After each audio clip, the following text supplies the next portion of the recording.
घरामध्ये पाणी शिरले, नगरसेवक कुणी नगर कर्मचारी कुणी चाले नाहीत. सगळं पाणी आम्ही पाण्यामध्ये समजे लेकरं बाळ घेऊन आम्ही समजे परेशान आहोत. कुणीच आमच्या शासनकडे ही कुणीच आम्हाला दखल देणार आहेत आमच्यामध्ये.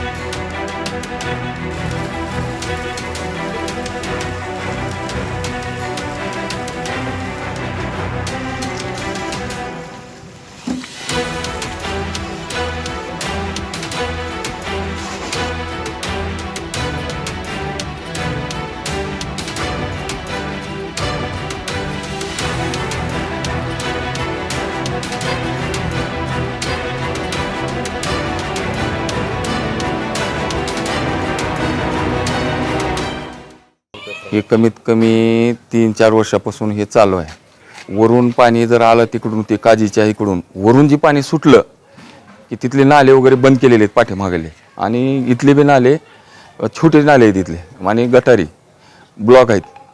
आणि पाठीमागला रिंग रोडचा मोठा जे हे आहे ते तिथं त्याने ते हे ठेवलेत, म्हणजे ते पाणी जाण्यासाठी तिथून हे नाही जास्त प्रवाह.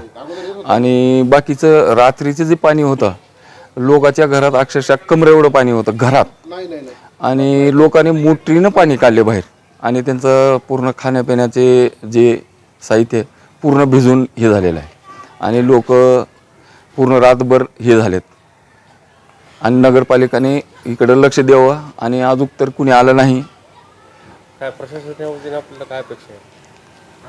त्यांनी इकडे येऊन लक्ष द्यावं, पूर्ण इकडे बघावं त्यांचं ते काय आहे, त्यांचं भिजले हे ते. लोक पूर्ण रातभर झोपले नाहीत, त्यांच्या खाण्यापिण्याचे वांदे आहेत. आता त्यांनी खायचं कसं काय करायचं त्यांनी येऊन इकडं हे करावं, त्याने लक्ष द्यावं. इथे कालचा पाऊस कमीत कमी 2 ते 2.5 तास पाऊस होता. त्या पावसामध्ये खूप काही नुकसान झालं. गोरगरिबाच्या घरामध्ये खाण्यापिण्याचे अन्नधान्य पूर्ण नुकसान झालेलं आहे. आणि परत कसं आहे, आत्तापर्यंत बी पाणी काढत लोक गोरगरीब आहेत ज्याच्या काही परिस्थिती नसतानाही आत्तापर्यंत पाणी काढत आहेत. आणि पाणी काढल्यानंतर चिखल वगैरे आता सगळं राशन पाणी सगळं त्यांचं असं उदनास झालेलं आहे. आणि एक मला वाटतं की शासनानं काही ना काही गोरगरिबांना मदत करावी, एवढीच अपेक्षा आहे माझी.